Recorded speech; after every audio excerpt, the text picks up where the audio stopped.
Every one of you in this meeting, thank you for joining us this morning to deliberate on the vote for agriculture. A special word of welcome first to our procedural officer, Ms. Shireen Niekerk, who made this possible and who will, by figure of speech, be holding my hand, although we are quite some distance from each other.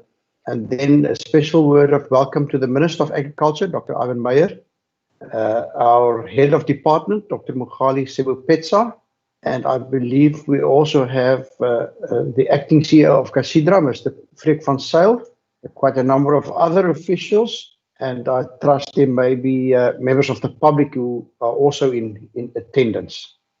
I don't know, Minister, whether you've been able to fetch your glasses, but if you would like to make some introductory remarks, you are most welcome to address us now. Thank you. Thank you, Chair, and good morning to members of the committee. We are having a presentation, Chair, if that presentation can go up. But for now, I would like to greet everybody and thank you for this opportunity to present the budget before the Standing Committee. Good. Thank you, Minister. Honourable members, so we will be deliberating on the vote. As the Minister indicated, we will first have a presentation on the adjustments and on the budget. And then before we conclude today, we must take a resolution on whether we support or don't support the budget.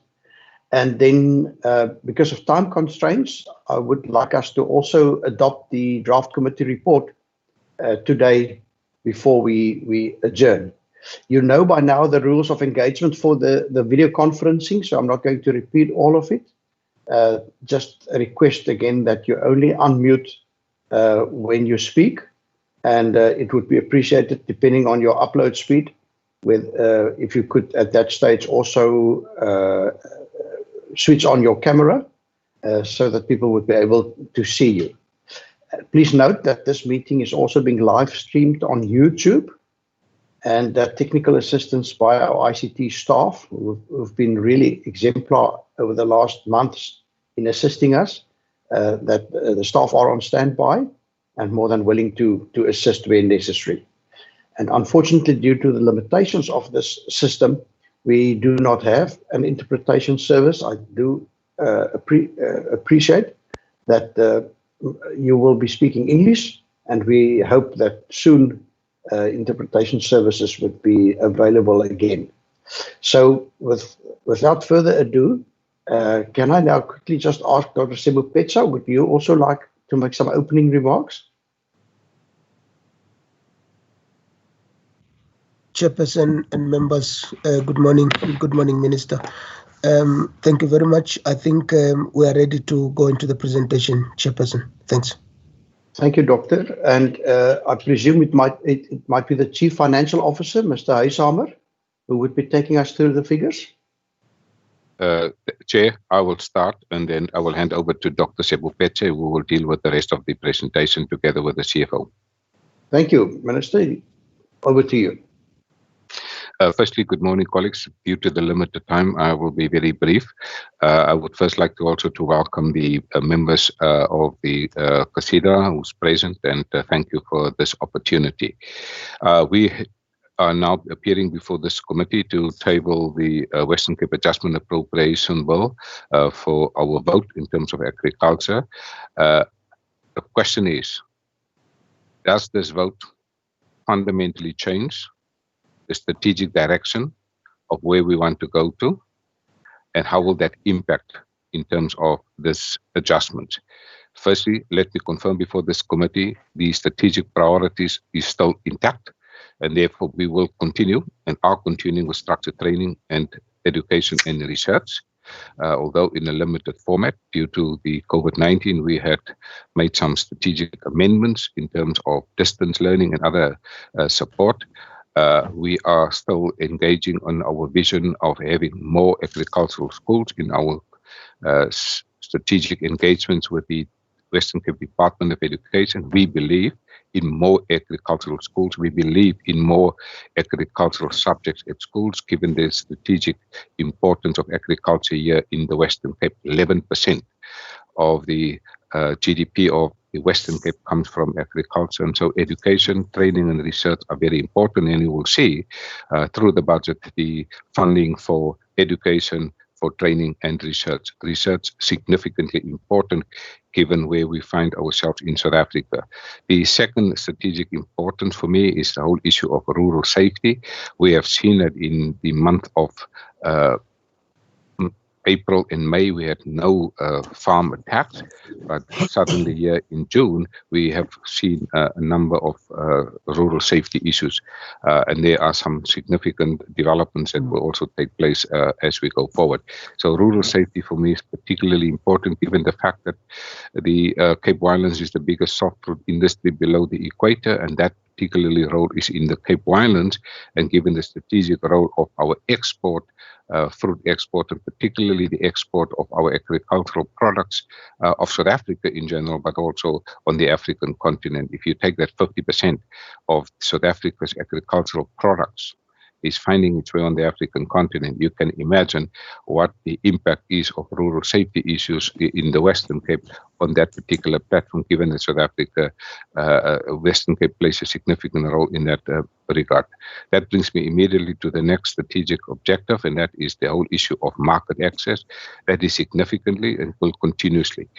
We have said before this committee that we have a target of increasing our market access to 5%, which will generate and translate into 19,000 new jobs, and this still remain in the adjustment budget, the strategic importance. In fact, in this week, 4 days ago, I paid a visit to the Cape Town market.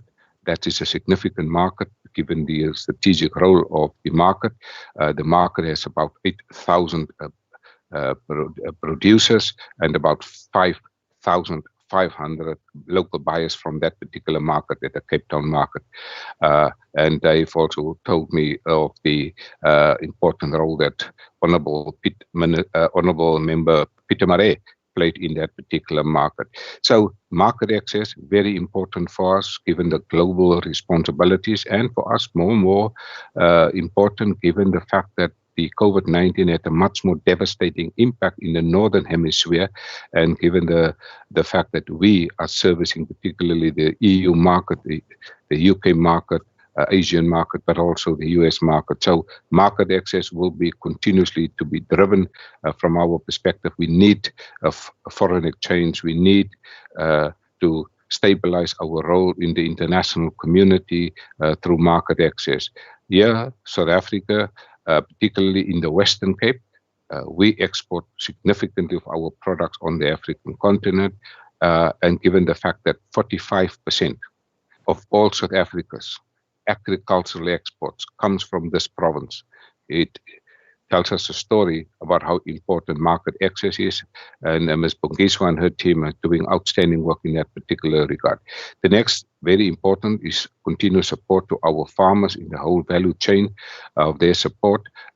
This will continue. This will be impacted on, particularly given the conditional grants cuts, and the colleagues will speak to that.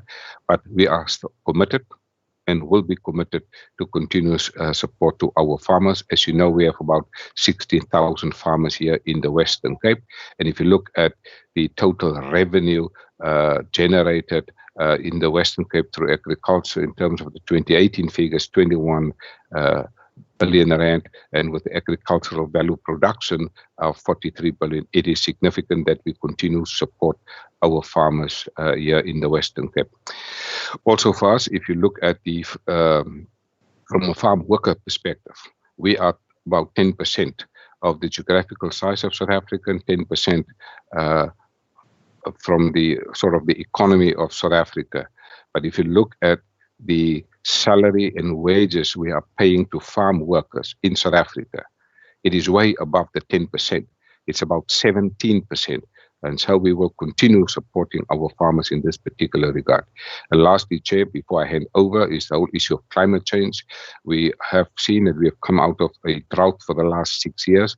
This is certainly a very significant work through the Drought portal and the program that deals with that, particularly Dr. Ilse Troutman and the research team, but also in terms of the whole team that deals with the risk management, but also our team, Aisha.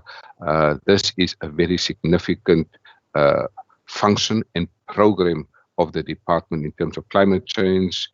We have seen that some farmers for the first time in 6 years now received recently some water in the dam. But since we are on a long-term drought, climate change is more than just the drought, it's also fires and other issues. We are certainly also making some proposals in this regard. Chair, I think given the time constraints, I'm now going to hand over. Fundamental, the adjustment budget doesn't alter significantly the direction of this department.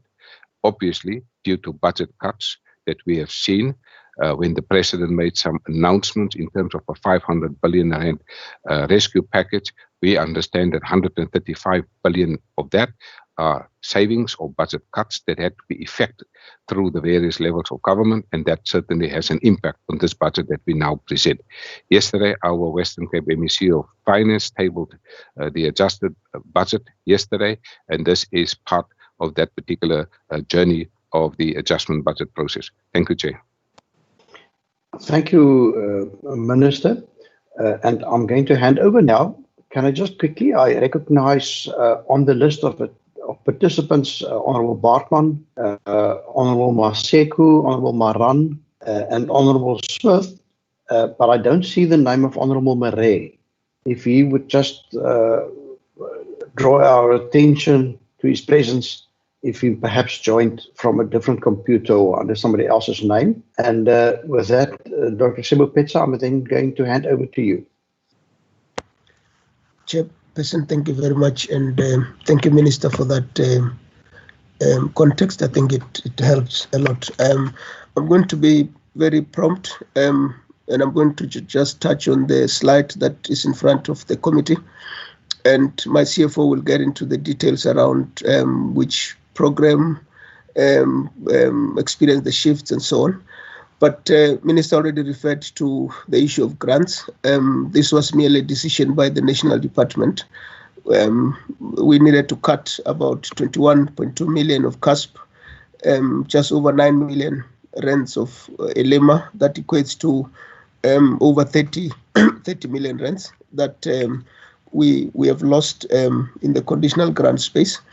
In terms of the other reprioritization, we have decided to cut all our international travel. Chair, you would also appreciate that the pandemic makes it completely difficult for anybody to travel. So we have decided that that will be cut for this year.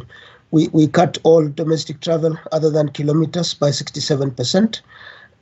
We decided to cut also all kilometer claims by 27%. You'd appreciate the lockdown and its impact in terms of the travel and the fact that we working differently as we sit here. I mean, we all are doing virtual work. We had decided to cut the Brandflay investment of 20 million rands, obviously because there had been a lot of things that needed to be cleared with the Department of Human Settlement, Water and Sanitation. And if all that had not been cleared by November, obviously that means that we'll not be able to do that work in the current year. We're standing over the 2020-21-22 allocation towards the cold room for black fruit farmers, predominantly in Overbeek and the winelands. The allocation there was about 20 million rands. We think that we'll only be able to spend 6.5 million of that allocation this year, and this funding will be made available to us in the coming year. With regards to Clan William Dam, we missed the opportunity of maintenance work and the construction work that needed to be done at the end of summer, and obviously the lockdown started at exactly the time when we needed to do the work. We missed opportunity also around the alien clearing vegetation. Close to 5 million rands had to be moved for that. I'm going to pause here, Chairperson, and hand over to my CFO, who will take you into details as to which programs are affected and what it means for each one of them. Chair, thank you very much. Thank you, Doctor. And then over to you, Mr. Huyshammer.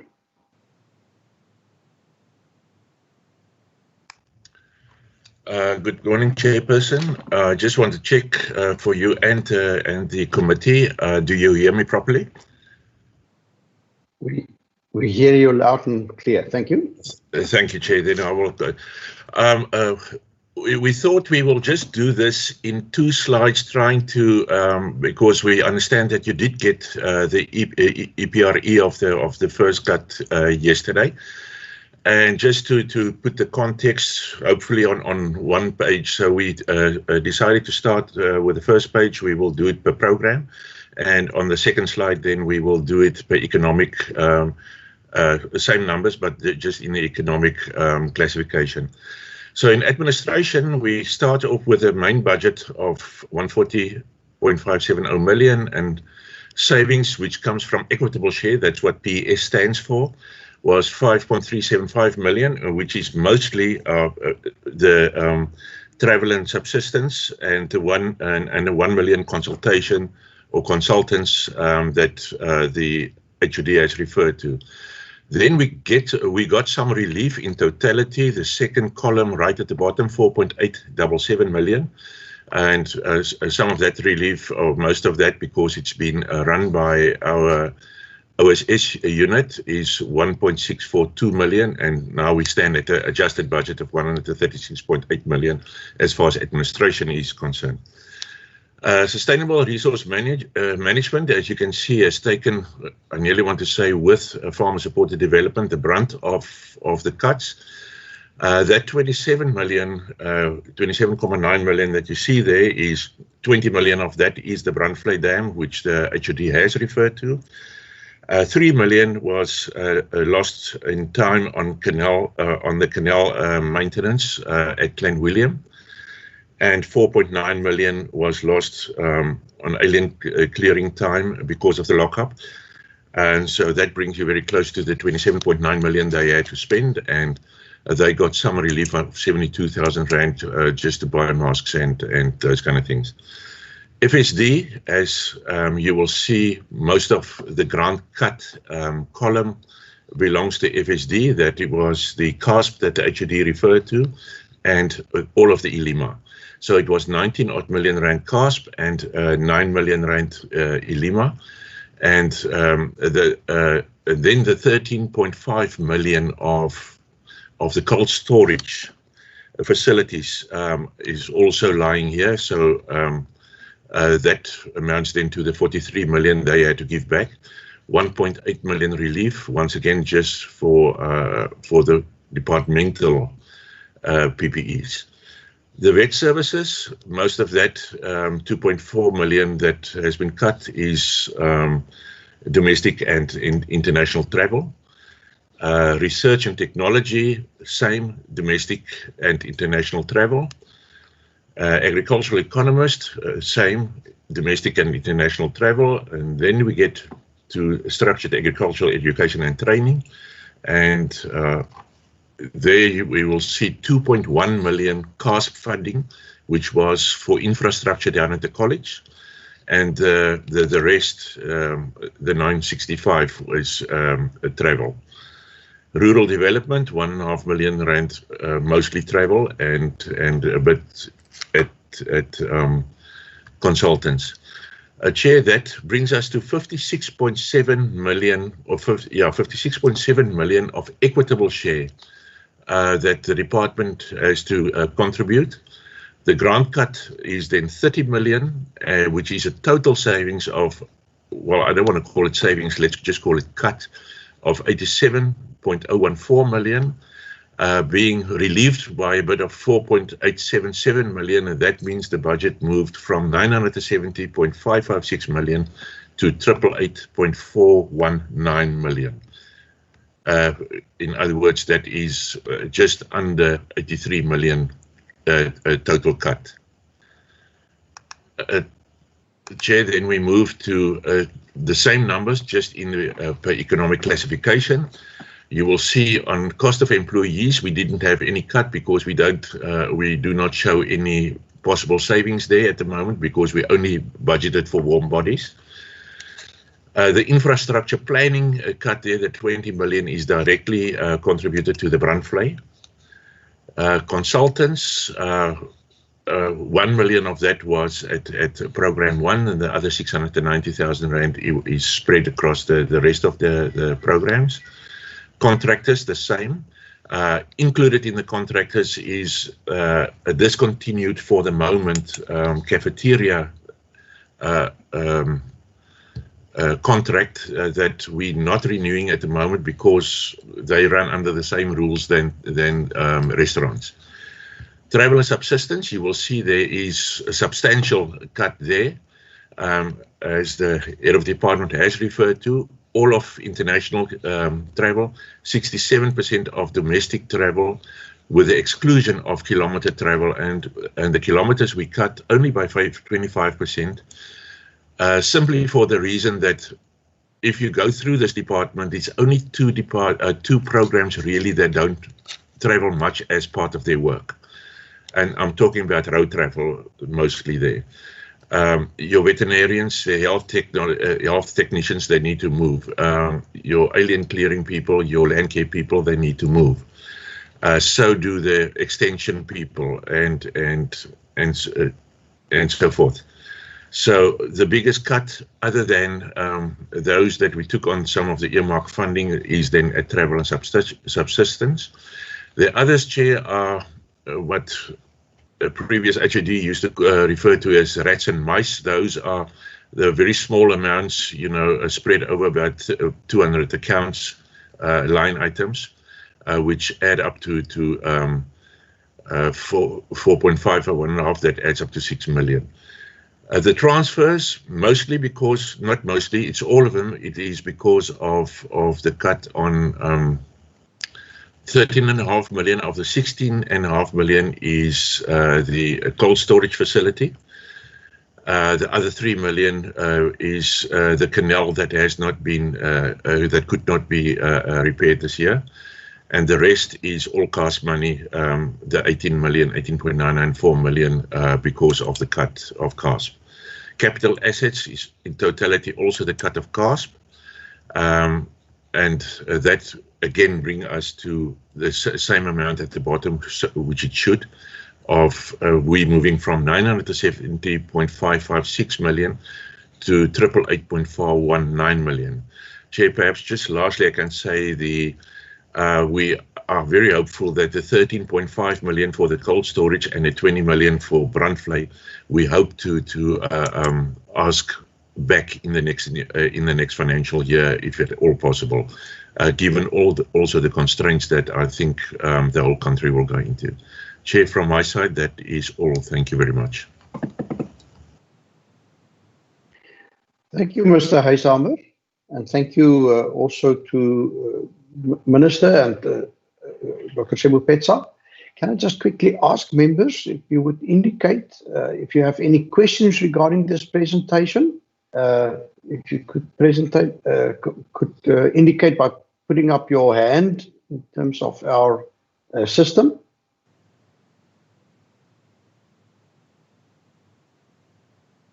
Thank you. I see Honourable Bartman. Honourable Bartman, you can go ahead. Thank you, Honourable Chairperson. Firstly, I would like to welcome the presentation, and specifically I would like to welcome the cuts to the international travel and a percentage of the domestic travel that the department has undergone. I know it's been a difficult time in order to understand where one should do budget cuts in order for us to provide relief funding for COVID.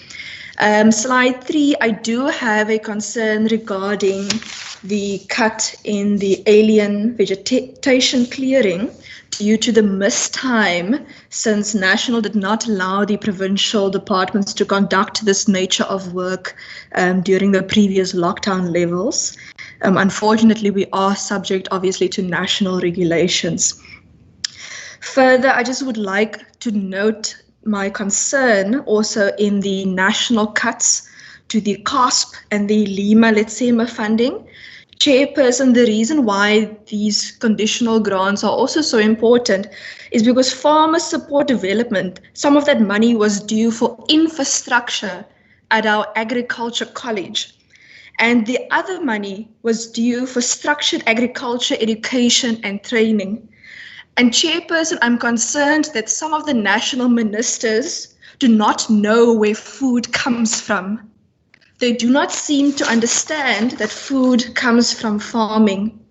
They do not understand, for example, that when you cut wine and alcohol sales, when you tell them you're not allowed to operate, it is not just about the alcohol, it is about jobs and the impact that have on real people's lives. And not only do people not able to sell alcohol, but I know, for example, of some grape farmers who sell their grapes to smaller entrepreneurs who are making wine because they are not able to own their own farms, for example, or own their own storage facilities and so on. So I'm quite concerned about this. In terms of page 205, speak on the vote in the big blue book of the budget. I do note the 25 million rand for drought that we have received from National. However, my concern with this, Chairperson, is we got 25 million, the Eastern Cape got 35 million. And not just this, but previously, and I can be corrected if I'm mistaken here, Chairperson, the Western Cape had to use 50 million rand from its own provincial revenue funding in order for drought relief because we did not receive money from National. And this was because it's a national that needs to give money for these particular drought matters. So in my mind, the 25 million we're receiving is actually just an accounting increase. And we still actually then spent a net of 25 million rand from our own provincial revenue fund previously. And we're still short of money for drought. And the net decrease thus in equitable share on page 206, which is about 56 million rand, because the president promised us money to provinces, and now provinces had to go find COVID relief funding in their own budgets. I find that it is immoral to make such promises and then to go back on them. Thank you, Chairperson. Thank you. Thank you, Honourable Bartman. I also see the hand of Honourable Maran. Honourable Maran, you can speak on the Brandvlei Dam. Morning, Sir Chair. Morning, Sir MEC and everyone present. So you want me to speak on the Brandvlei Dam? I thought that was what you took a particular interest in, sir.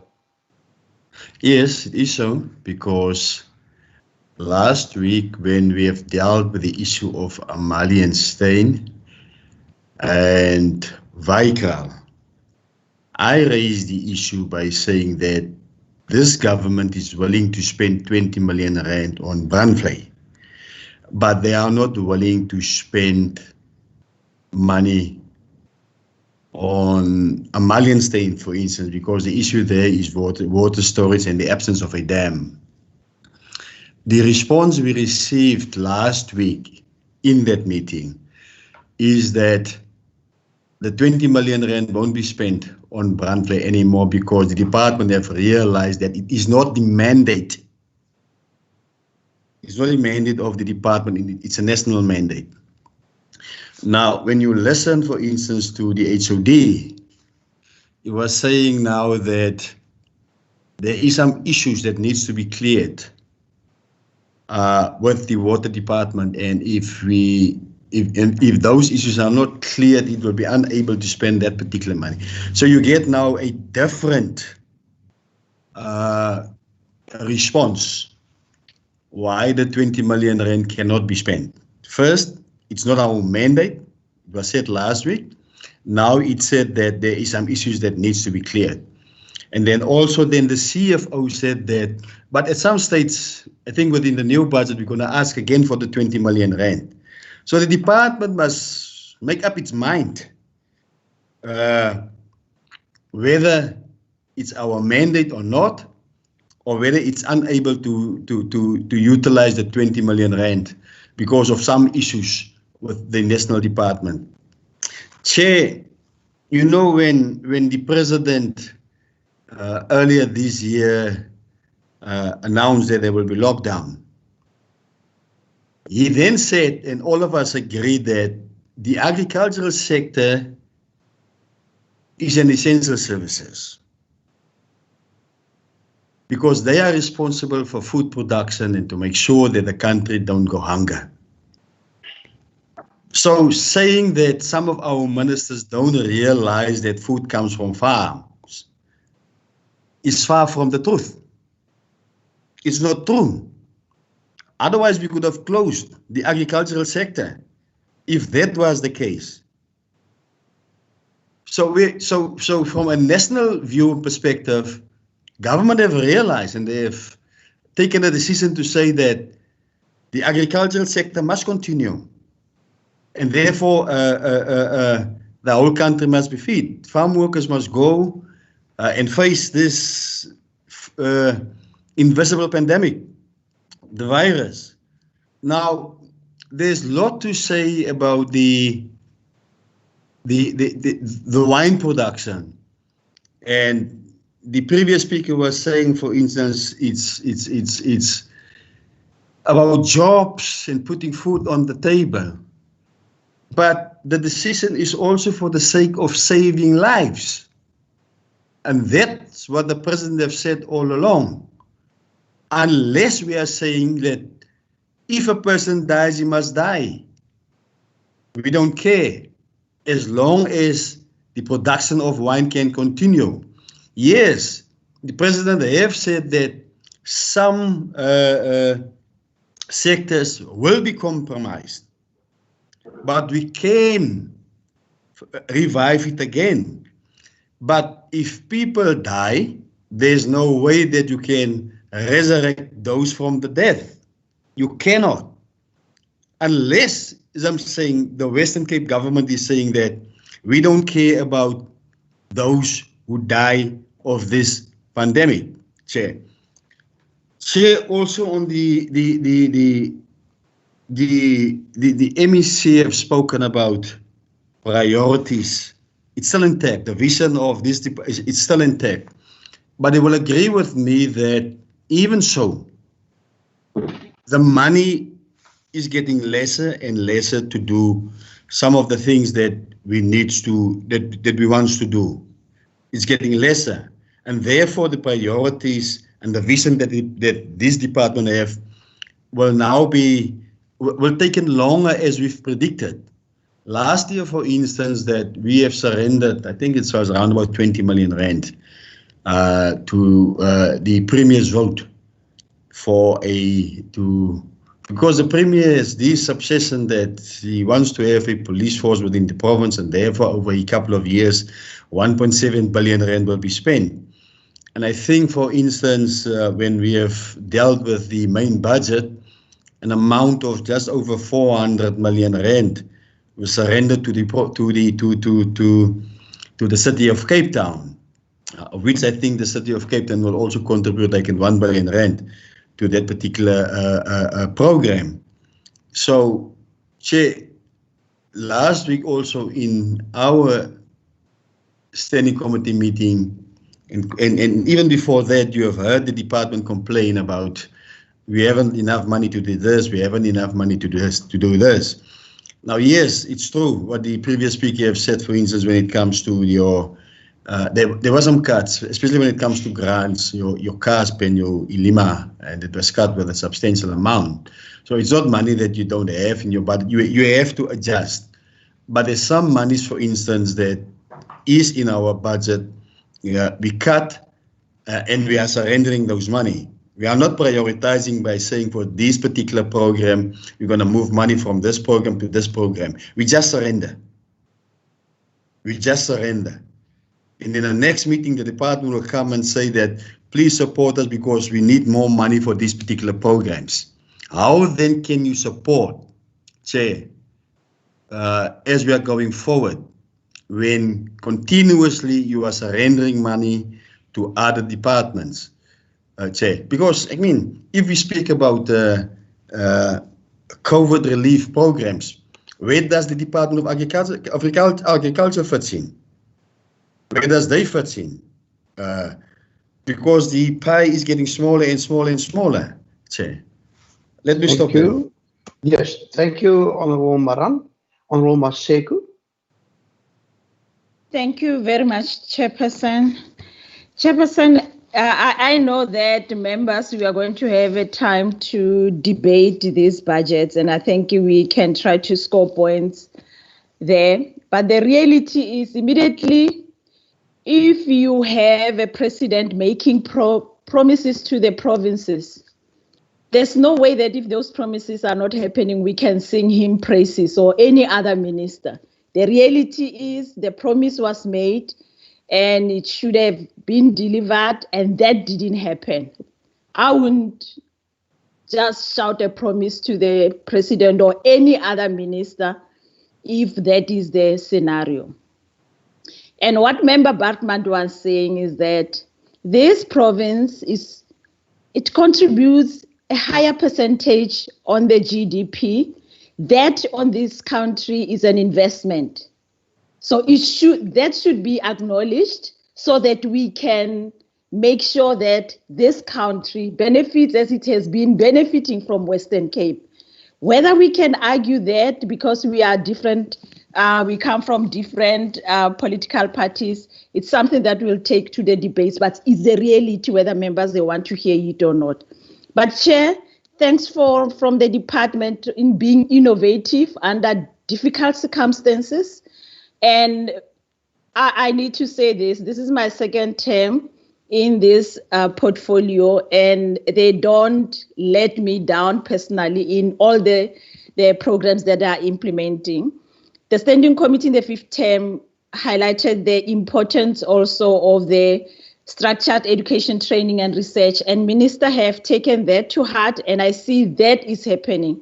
The only question that I have is, with the yo-yo scenarios or the announcements of the education, how is that going to impact on the effectiveness of the priority of education to the department?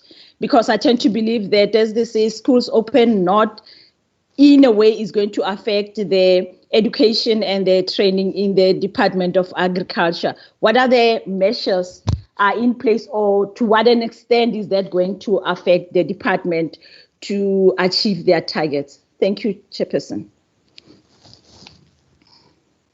Thank you, Honourable Maran. I also welcome Honourable Smith.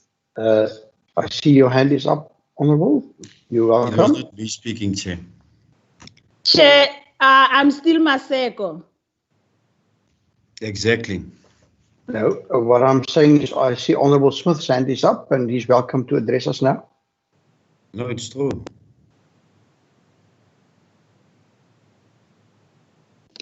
Chair, can you hear me? We hear you, Honorable.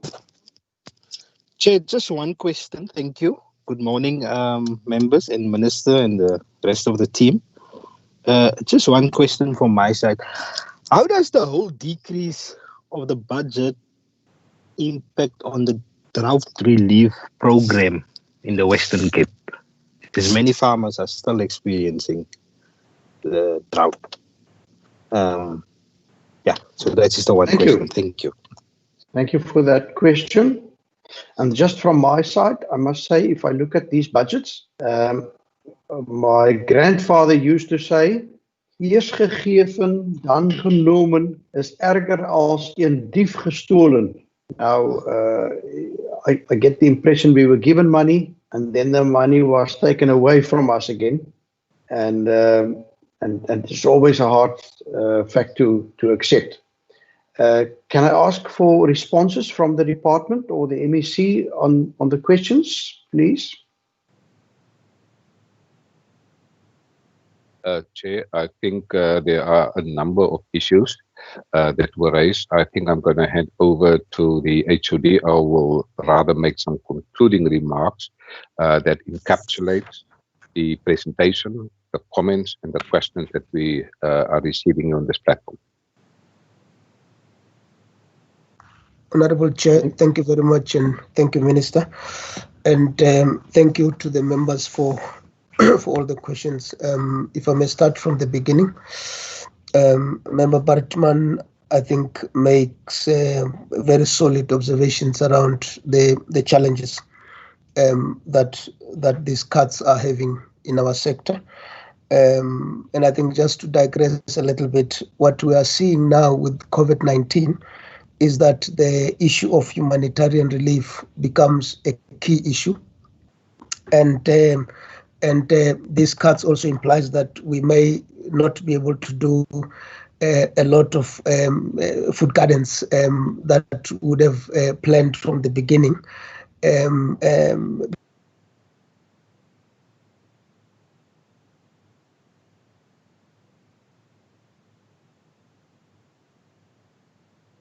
Chair, can you hear Dr. Mukhale? Because I can't hear him. Yes, Dr. Sebupetsa, you just suddenly went offline. Can't hear you. Can you hear me, Chair?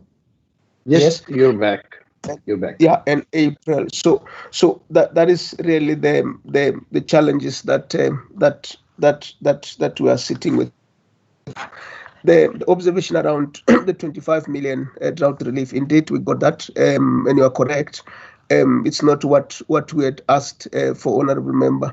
And what is also concerning to us is that early this week, the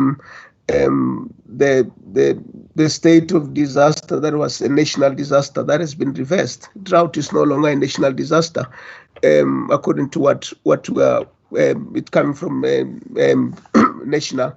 The reality, as you would know, is that in our province, Matikama is still hugely affected. The Central Karoo, the Klein Karoo, farmers are still reeling in those particular areas, and it's a huge concern for us. If I may move on to Honourable Maran's issue around brand flay and mandates, I think it's probably important for us to restate this issue again. The issue of water and land remains a national mandate. It's not our mandate. But it is equally important for us that where we can influence, we influence our colleagues at national, because it's important that the issue of water infrastructure is addressed. We are an interested shareholder in this one, because if water is unlocked, it then opens opportunities for growth in our sector. But obviously, the fact that we are export-driven, ability to produce and export and bring the forex. So it's important that we continue to, where we are able to influence, do so. And I agree with Honourable Maran that agriculture was declared and is still declared an essential service. But from the beginning, there had been flip-flopping around who can move where and what contractor can do what, and those kind of issues with respect to the regulations. And that affected really what we could have done. Or what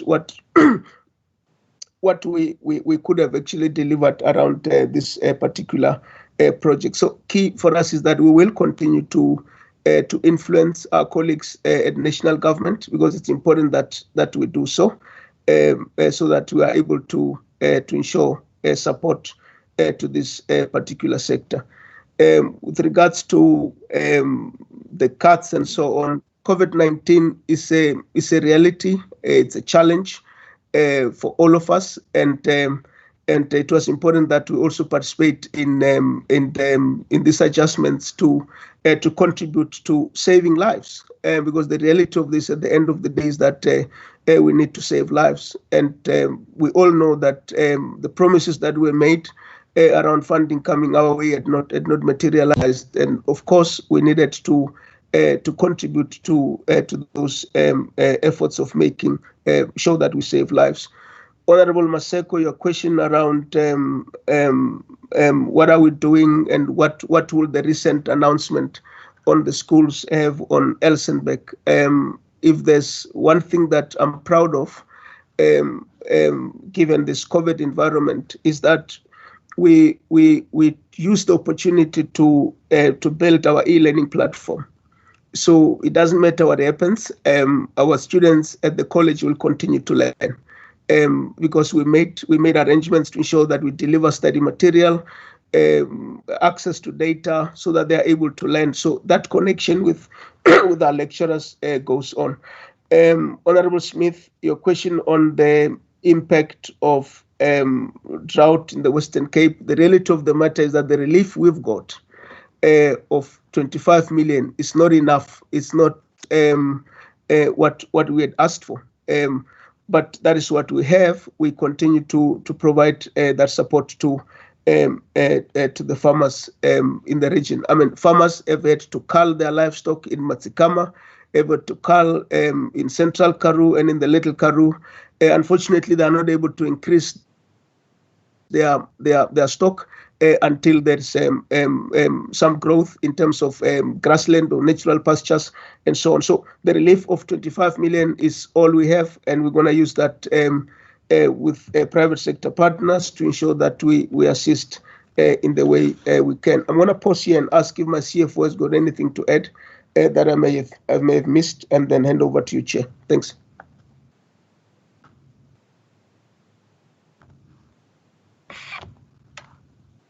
Thank you, Mr. Isama. Please, it's been pointed out to me that we need to conclude by 9 o'clock. So if you could be brief, thank you.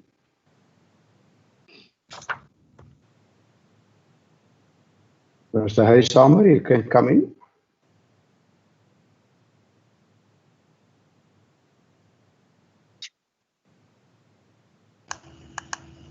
Chair, sorry, I had a bit of a challenge trying to get to the function bar, but now I'm there. Now, I think the HOD has actually said it all, and I think he said it well. Perhaps just one thing I can say is on the mandate thing, specifically the Brandvlei thing. As he says, we are interested party and we believe in collaborative work there. So one would really try, because this is actually a low-hanging fruit for the industry. So that is, I think, all I can add on this one. Thank you, Chair. Thank you. Then, Minister, I want to hand over to you before the committee takes a decision. I would also like just to get an indication at this stage, perhaps in the chat bar, if there are any members of the public that would also like to make a contribution. But for now, over to you, MEC. Thank you, Chair, and thank you for the members of this committee. We appreciate the comments and also advice. It also helps us to think about some of these issues.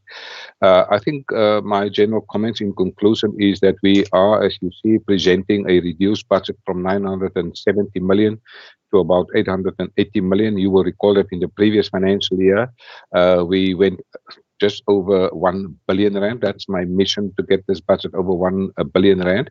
But that was also largely as a result of some money that we have received as part of the drought relief. We see some major cuts, particularly from the conditional grant and also from the provincial equitable share. Our concern is absolutely correct, as honourable members have indicated, the impact on jobs for real people and the livelihoods. Given also both Honourable Member Bartman and Honourable Member Maran is correct. Agriculture is an essential service, and it will certainly impact on jobs and the livelihoods of real people. Now, the net decrease of 56 million rand of PES is a big matter of concern, but I'm also concerned about the policy approach of the national government in respect of the allocations of the drought. This issue are being continuously being discussed between our Department of Agriculture as well as our sister Department of Local Government engaging with the National Department. We think that's a wrong approach because the drought is so severe, not only here in the Western Cape, but also in the Free State, in the Northern Cape, and also parts of the Eastern Cape. So our fight for drought is not only for us, but also for the sector here in South Africa. It is particularly of concern. Our program of sustainable resource management, Chair, is also severely affected in this province, and as we know that they are doing outstanding work in terms of they are very central in drought relief and also in terms of infrastructure. Chair, to conclude, I think there are 5 trends that we are seeing. The first one is mandate creeping. When a national government fails to deliver, then other levels of government have to step in to work. So that's something of great concern, the whole issue of mandate creep. We see this not only in the provincial government, but also in the local government. So we must, as a committee, watch this mandate creeping very closely. The second trend is maybe related to the whole issue of mandate creeping is the whole issue of one of the values of this government, that we will become resilient, and we're presenting here today an adjustment budget that presents resilience. In other words, we're not going to say it is impossible, it is difficult. We're going to step into the space and assist farmers and assist our producers, assist our sector. And if that means that we need to take money to assist our colleagues at the national government to effect the change that can benefit people, certainly will do so.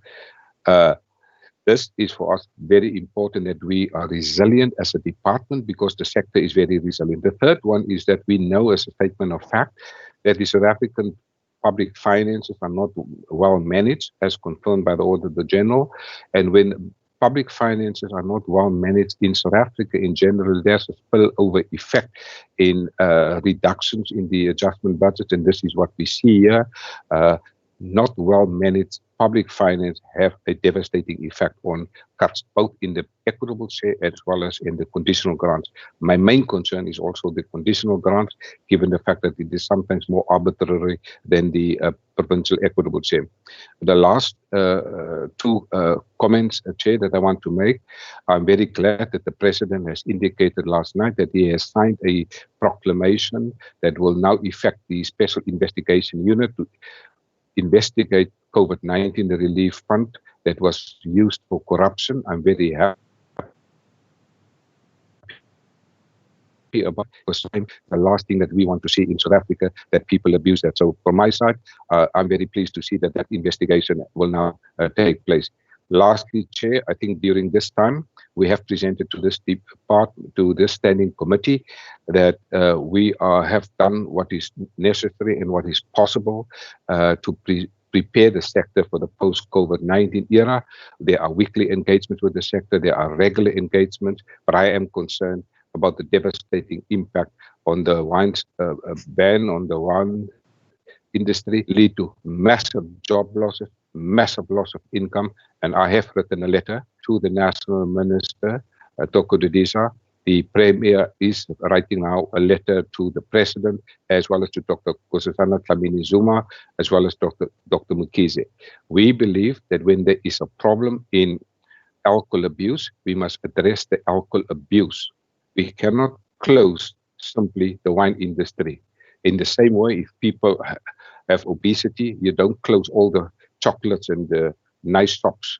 You deal with obesity. And we think in public policy, we speak about errors of the third type. What has happened here to this industry is errors of the third type, finding a wrong solution to a problem. And we would certainly encourage the government to lift the ban the wine industry, because for us this is very, very important. It's going to harm this industry, it's going to harm the economy, it's going to harm the jobs, given the fact that 98% of all the wine sellers in South Africa are based here in the Western Cape. So, Chair, with that, I want to thank the committee for listening to this presentation of this department, and I hand over back to you. Thank you, and to my department, special thanks to Dr. Mogales, since this is his first adjustment presentation to this committee in his new capacity as HOD, and I can confirm he's doing absolutely great as a HOD in this department. Thank you, Chair. Back to you.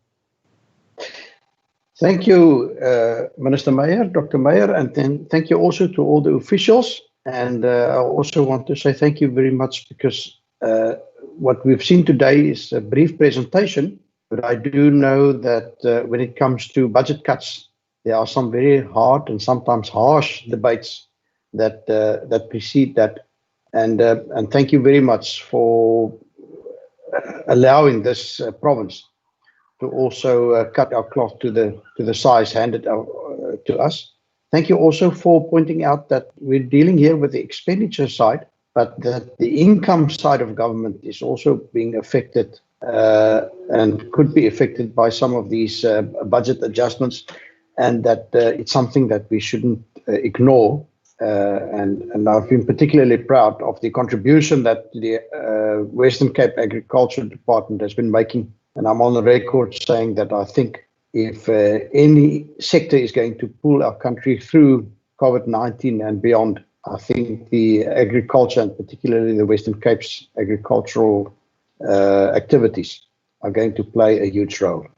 With that, MEC and officials, we are now going to go to the committee's part, so to say, where we need to deliberate and decide whether we're going to support this budget or not. And you're most welcome to stay on, but you're also welcome to leave this meeting if you so wish. And with that, members, I now want to put it to you as that we need to take a resolution. And I'm open to proposals from the floor on the presentations that we've seen, and what you believe the committee's position should be on the budget as presented to us. I did see a hand. Was that Honourable Bartman's hand? Yes, Chairperson. Thank you. Please continue. Chair, I would like to move that the committee supports this vote. Thank you, Honourable Bartman. We've got a proposal. Is there support? I see Honourable Maseko's hand is up as well. Honourable Maseko, your hand. I am in support of the proposal of Member Bartman. Thank you, Honourable Maseko. And then I see, it seems to me, Honourable Maran also wants to add on to this. Yeah, look, thanks, Chair. Chair, I know when it comes to money votes, it's either you support or not support. But also, Chair, if you look at Standing Rules 90, it speaks about minority views. And in that section, Chair, it does not specify, for instance,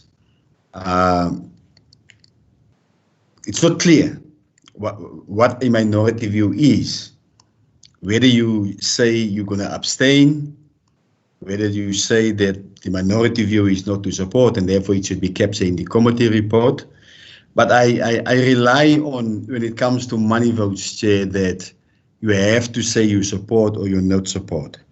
See, I'm not really satisfied with the explanation of the department in terms of I understand that there should be savings and all provinces were asked to save money and to contribute to the Solidarity Fund. But it's not all that. There's some of the monies, for instance, Chair, that's now been, and it's put like savings within, we are 1, 2, 3, 4, 5 months within the new financial year. and we have already put some of the monies up as savings, even the 20 million rand that could not be spent. Well, we will surrender those particular monies. We are not saying, for instance, there's a shortfall of 20 million rand that comes from CAST, and therefore we're going to use that 20 million rand, our own money, to supplement that particular program. We are not saying that. We are just surrendering money to other departments, Chair. And some of the monies that we are surrendering is coming from very important programs. And Chair, for that reason, it's impossible at that stage for me to say I'm going to support. Therefore, Chair, at this stage, the view of the ANC, because I'm representing the ANC in this particular committee, is for the ANC to say we're not going to support at this particular moment, and then that our minority view to be reflected in the committee report. I thank you. Thank you, Honourable Maran. Honourable Maseku, is your hand still raised from the previous round? I think so. Sorry, Chair. I'll drop it. Thank you, Honourable Maseku. Honourable members, since I also am in support of the proposal that we support the budget vote, I believe that we don't need to go over to a formal voting process, and that this budget is therefore supported. And it seems to me, from what I heard from Honourable Maran, that you would like your non-support for this also to be minuted. Am I correct? Chair, if you look at section 90 of the standing rules, it speaks about minority views.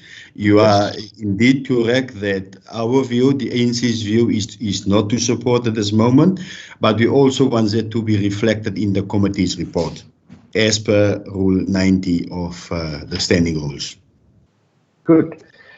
Thank you. I now want our procedural officer, if she could quickly then type up the view expressed here, and if she would be able to just quickly beam up the draft committee report onto MS Teams, onto our screens, so that we could just also take a decision on whether the report correctly reflects the views of this committee. Over to you, procedural officer. So I'm just quickly going to read the report of the Standing Committee on Agriculture, Environmental Affairs and Development Planning. There we have it again. Do you see the report? Do you see it, Chair? Okay. It did disappear, but it's back on vote 11, Agriculture, in the schedule to the Western Cape Adjustments Appropriation for the COVID-19 Bill 84 of 2020, dated the 24th of July 2020, as follows. The Standing Committee on Agriculture, Environmental Affairs and Development Planning, having deliberated on the subject of vote 11, Agriculture, in the schedule to the Western Cape Adjustments Appropriation COVID-19 Bill 84 of 2020, referred to it in accordance with Standing Rule 188, reports that it supports the vote. In accordance with Standing Rule 90, the African National Congress expressed its minority view that it does not support the vote. Honourable members, are you happy that this is an accurate reflection of the resolutions of this committee this morning? Thank you, Honourable Maseku. I see your hand is raised.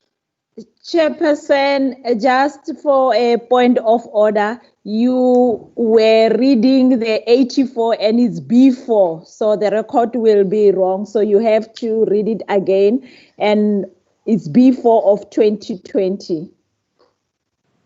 Thank you so much for pointing that out. You have better eyesight than what I have. So, honourable members, just to repeat that, this committee, having deliberated on the subject of vote 11, Agriculture, in the schedule to the Western Cape Adjustments Appropriation, in brackets COVID-19 Bill, B4 of 2020, referred to it in accordance with the Standing Rule 188, reports that it supports the vote, and in accordance with Standing Rule 90, the African National Congress expressed its minority view that it does not support the vote. Does that, is that a correct reflection, Honourable Maran? Chair, partially, and also that the minority view to be reflected in the committee's report, as per Rule 90. This is our report. I think the heading is just now cut off at the top of the screen. Yes. There you can see report. Okay, Yeah, no, so it is reflected in the report. So we can adopt the report with the support of Honourable Maran. Honourable Maseko, I see your hand is still raised. Yes.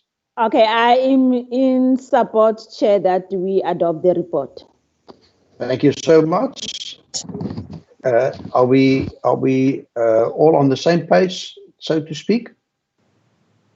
Thank you very much then, honourable members. With that, the report has been adopted, and I want to say thank you very much for your active participation in this meeting. I know this committee will also be meeting this afternoon at 15:30 when we will be dealing with the vote of the Department of Environmental Affairs and Development Planning and therefore I'm looking forward to seeing you also later this afternoon on our Teams platform.